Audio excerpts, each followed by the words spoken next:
As a blonde beauty suddenly morphed into a monster right before his eyes, a chill went down Nick's spine. When he looked again, she had returned to normal just as quickly. Dismissing it as a hallucination, he tried to put it out of his mind. Later, when he arrived at the precinct for his shift, he saw a petty thief his colleagues had just brought in momentarily transform into a monster, only to revert back to normal seconds later. At this point, Nick had no idea these were the first signs of his latent grim heritage beginning to awaken. Later that evening, Nick got home to find his Aunt Marie, whom he hadn't seen in years, paying a surprise visit. But Marie wasn't there for small talk. She immediately pulled him aside and started asking strange questions.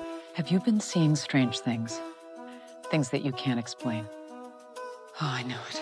When Nick just looked back at her, completely baffled, she immediately understood that the family's calling had begun to manifest in him. Utterly confused and with no idea what his aunt was talking about, Nick was about to press her for answers when Marie suddenly sensed a dangerous presence. In an instant, she'd drawn a blade concealed within her walking cane, bracing for a fight. She was right. A monster materialized before them and launched a brutal assault. Though Marie was also of the grim bloodline, her age and a serious illness had left her too weak to fight off powerful monster. Just as the creature raised its scythe to deliver a fatal blow, Nick opened fire from behind, emptying his gun into the creature until it finally crumpled to the ground. Strangely, in death, its face morphed back into that of a human. Grievously wounded, Marie handed Nick a key from around her neck, urging him to keep it safe. She then revealed a secret she'd kept for years. Nick's parents hadn't died in a car accident. They were deliberately killed by a supernatural being. But before Nick could ask more, Marie lost consciousness. Rushed to the hospital, she was thankfully revived, but the doctors told Nick the grim news: his aunt had terminal cancer. Alone with her,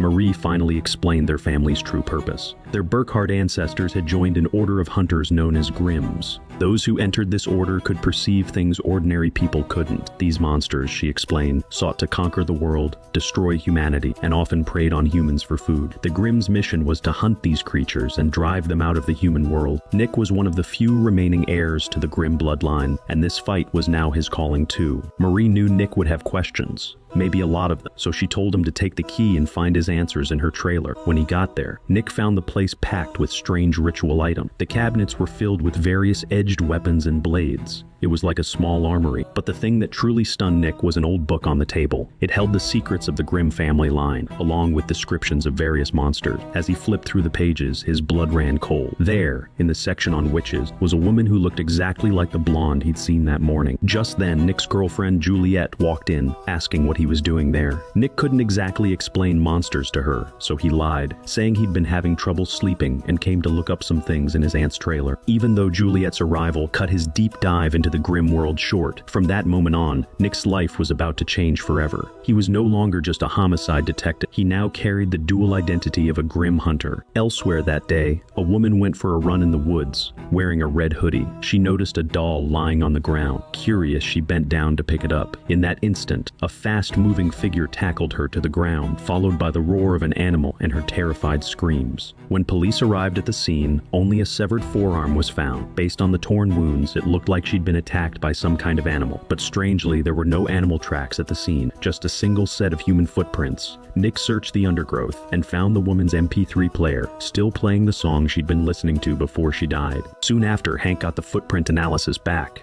It confirmed the print came from a specific brand of hiking boot. At the same time, a mail carrier named Miles was making his rounds when a little girl in a red hoodie walked past him. Miles stopped in his tracks, turned, and started following her, keeping his distance. Soon after, the police received a call from the girl's parents. Their daughter, Robin, had been missing for an hour. In this city, if you got mugged on the street, the police would launch an investigation at a leisurely pace. But mention a missing child, and their response time would blow your mind. Every detective in the precinct, including Nick and Hank, immediately began a grid search of the surrounding neighborhoods.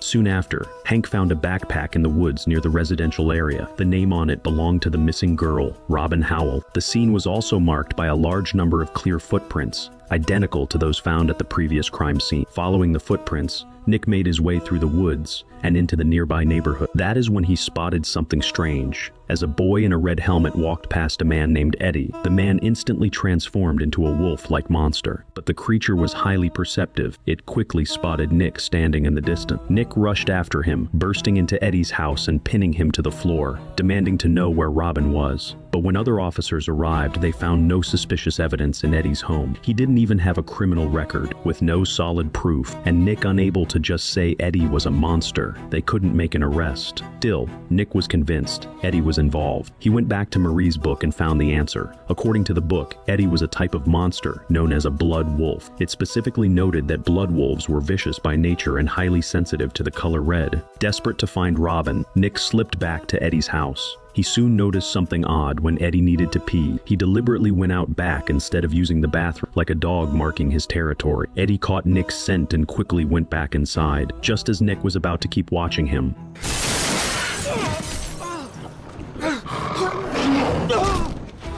You shouldn't have come back.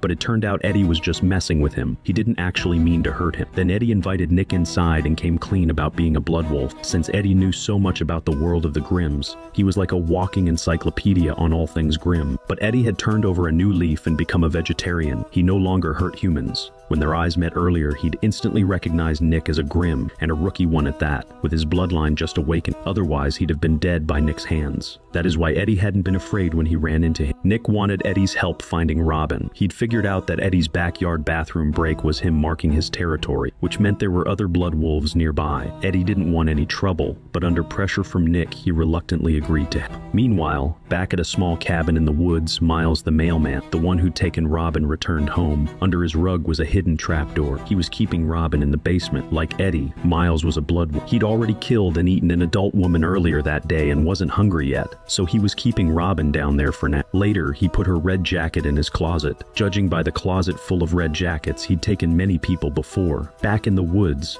Eddie was leading Nick in search of the other blood wolf. Using his keen sense of smell, Eddie quickly located Miles's cabin. To avoid tipping him off, Eddie had Nick rub wolfsbane juice all over himself. That way, even the most sensitive nose wouldn't catch their scent and get suspicious. But as they got closer to the cabin, Eddie couldn't help it. He transformed into his blood wolf form. This was because blood wolves had an incredibly strong sense of territory. If another of their kind invaded, it could lead to a brutal fight. And now, by entering another blood wolf's territory, Eddie himself was going into a frenzy. There was no guarantee he wouldn't accidentally hurt Nick, so Eddie had no choice but to leave Nick to rescue Robin on his own. With no other option, Nick called Hank and asked him to come. When Hank arrived, Nick rubbed wolfsbane juice on him too. Hank had no idea what Nick was doing, but there was no time to explain. Then Nick led him to the cabin door and knocked, but when they saw the shoes Miles was wearing, their hopes quickly faded. The prints didn't match the ones from the crime scene. They identified themselves as detectives and asked to look around, but they searched every inch of the small cabin and found no sign of Robin. Frustrated, Nick had no choice but to leave with Hank. But just as they turned to head back to their car, Hank suddenly stopped. He just realized something. The music playing in Miles's house was the same song that had been on the murdered woman's MP3 player in the woods. They turned to go back, but Miles had already switched off the lights inside, a clear sign of a guilty conscience. Nick and Hank went on high alert and burst back into the cabin. Unable to contain himself, Miles transformed into a werewolf and lunged at them. His sheer strength sent both detectives flying. Then he bolted for the woods. Hank gave chase without hesitation and opened fire. Hit multiple times, Miles crumpled to the ground and instantly reverted to human form. But to their shock, even in death, he refused to reveal Robin's whereabouts. They searched the cabin again, more thoroughly this time. Nick noticed a broken vase on the floor. The water from it was seeping through the floorboard. That is when it clicked. There had to be a basement. Sure enough, when he pulled back the rug, he found a hidden trapdoor. They went down and found Robin alive. Nick went to the hospital to visit his aunt. He had so many questions only she could answer. But just then, a female doctor walked in, ready to give Marie an injection. Nick recognized her immediately. It was the witch from the street. He shouted for her to stop. In the struggle that followed, she stabbed him with the needle. Nick passed out instantly. Her mission failed. The witch had no choice but to flee. Just before passing out, Nick burned her image into his memory once more.